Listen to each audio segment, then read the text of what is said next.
Hello everyone, welcoming all of you to the channel Pharmacy Guide. Myself Sakshar Shah, Assistant Professor from the Department of Pharmaceutical Technology, JIS University, welcoming all of you. I hope you are liking my lecture video, and if you have any suggestion for that, like what else you would like to see, I would request all of you to put in the comment section. And let's move on to our new topic today. And this topic, that is cell culture, I have been teaching you for last couple of classes, and today's topic is aseptic work area. So in cell culture, what would be the aseptic work area? What are the tools? What are the techniques? What are the things that you should imply whenever you are in a cell culture area that we are gonna talk about? So this would be, I'll try to, provide all the information in a very simplest way that you can understand. So firstly, aseptic work area. Firstly, the thing we'll be talking about, that is cell culture hood. As we know, as the first terminology itself says, aseptic. Aseptic means free of microorganism, free of microbial growth. So whenever you are working in a cell culture, so all the cells, that could be microbial cells, that could be viral cells, that could be human cells, all cells can be affected by the presence of another category of cells. And that is the reason, to get a highest efficacy out of that research, we need to maintain the aseptic area. Because in a microbiology lab, in aseptic area, or in a lab where cell culture is going on, those are very sensitive type of research. So presence of any foreign material that is not expected to be there can hamper the result of cell culture, right? So that's the reason we have to maintain the aseptic area during the cell culture. And this cell culture hood is basically the protection of that. We have already spoken about the safety cabinet. So in the safety cabinet, or in the last class we have spoken about, I guess, the primary barriers. So in the list of primary barriers, cell culture hood comes. Okay, so cell culture hood gives a protection to the environment, to the personnel, and or as well to the cell culture ingredient or cell culture medium. So this three protection the cell culture hood used to provide.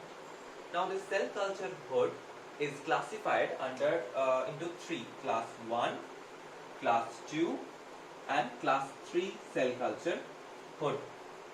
So what class 1 cell culture hood does, it basically gives protection to the environment plus personnel, no protection to the culture.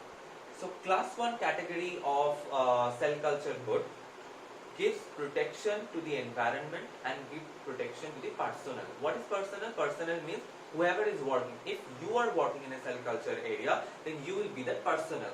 So class 1 cell culture hood will give you the protection to the environment you are in and to you, but it will not provide the protection to the culture or the culture media. So if the culture media is not that sensitive, or is not that sensitive to react with some other foreign particle presence or presence of any xenobiotics, then you can choose the class 1 cell culture hood. Now next is class 2 cell culture hood. Now what it is, class 2 cell culture hood is basically applicable, is basically required in case of the material BSL 1, 2 and 3. We have already spoken about in the last class what is BSL 1, 2, 3. Okay, biosafety level 1. BSL full form is biosafety level 1, 2, 3. And what those material is, that we have spoken about the last video. So in previous videos.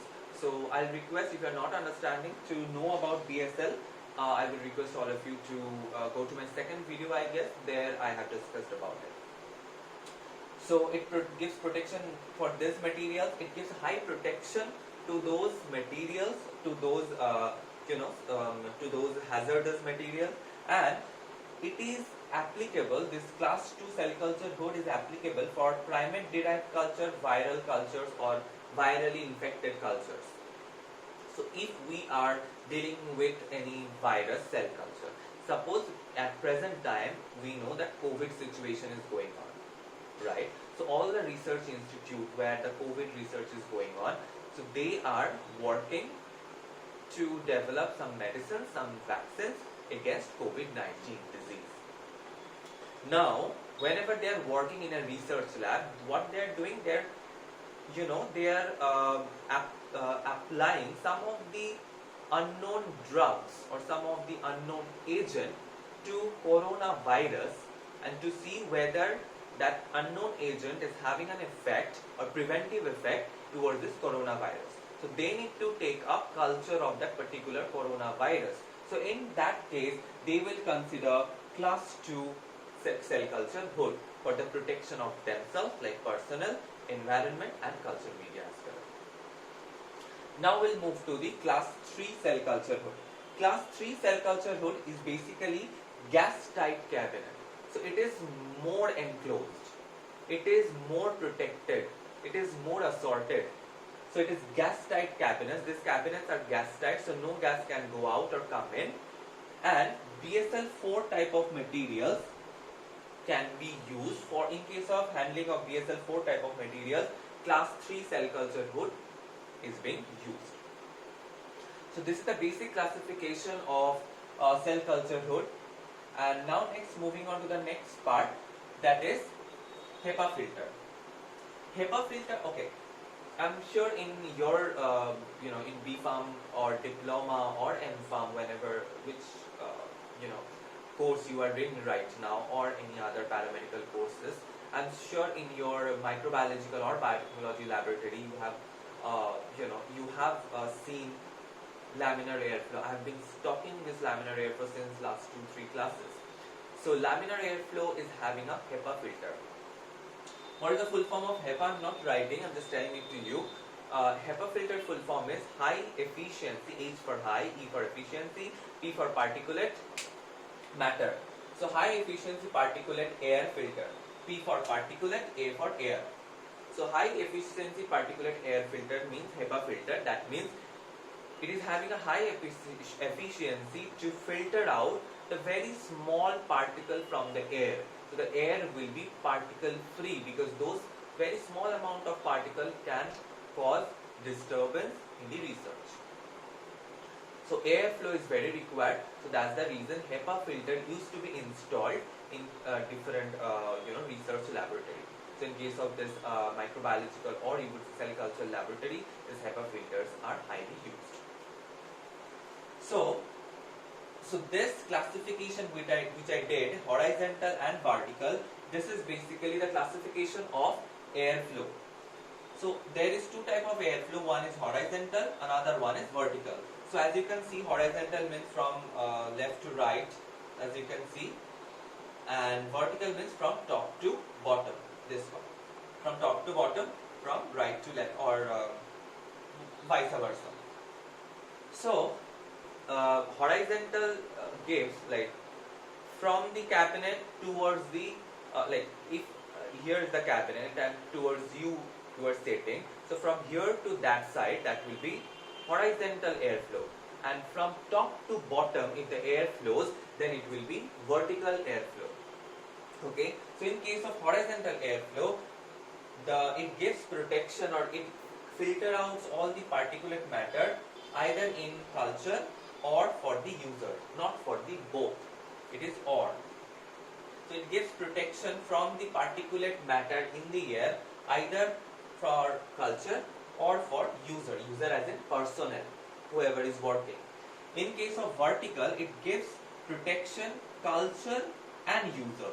So the vertical airflow is much more efficient than the horizontal airflow. From this discussion that we are understanding. Okay. So that you can understand why HEPA filters are required, because the presence of very small air particle in the air can disturb the research and can interfere in the research and make the research unsuccessful. The next thing we are going to forward, that is clean benches. So what are the points I have written? It is a not safety cabinet. We have already told a cell culture hood is a safety cabinet. Why it is a safety cabinet? Because it gives protection towards the culture media, towards the environment, and to the persona. The three things the cell culture hood does. But this clean benches, though it is having HEPA filter installed to it, so it is having HEPA filter. HEPA filter is used to be installed into it, but it is not safety cabinet because it does not give protection to the personnel. So no personnel protection. No personnel protection is there, but it only gives protection to the product or to the culture media or sometimes the environment, but it does not provide the personnel protection. Not at all. Okay, and only focus on the product or media, but not very efficiently to the environment as well. So that is the reason it is not considered as a safety cabinet. And in case, so what is the reason we will be using that? So in case of in case of handling dust-free assembly of sterile equipment or any kind of engineering equipment, we will be using the clean benches for the assuring the aseptic area or aseptic atmosphere.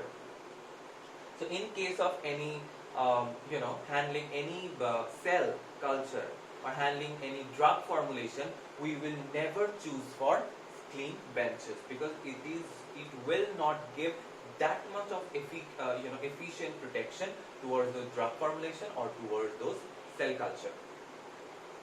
And what it does, HEPA filter used to be installed inside these clean benches, and from the backward portion of the clean benches, it flows the air to the work area. It flows the purified or HEPA filtered air to the work area. So the work area used to be very clean or so, but it does not, that is the reason it does not provide the personnel and you would say the culture media protection, and that is the reason it cannot be considered as safety cabinet. So in case of those sensory formulation, you cannot use it. So this was all about today's session, today's class. I hope you understood. If not, please let me know what you have not understood in today's class. So put in the comment section. I'll try to cover that up in the next class or so. And please do let me know what are the more topics you would like to see, and what do you think about my video. If there is something that I need to improvise, I will do that. Thank you so very much for watching this, and again I'm telling, please subscribe my channel Pharmacy Guide, and please like and share it with your friends. And if you don't like, you can obviously click on the unlike button. Thank you so much. Thanks for watching. Bye bye.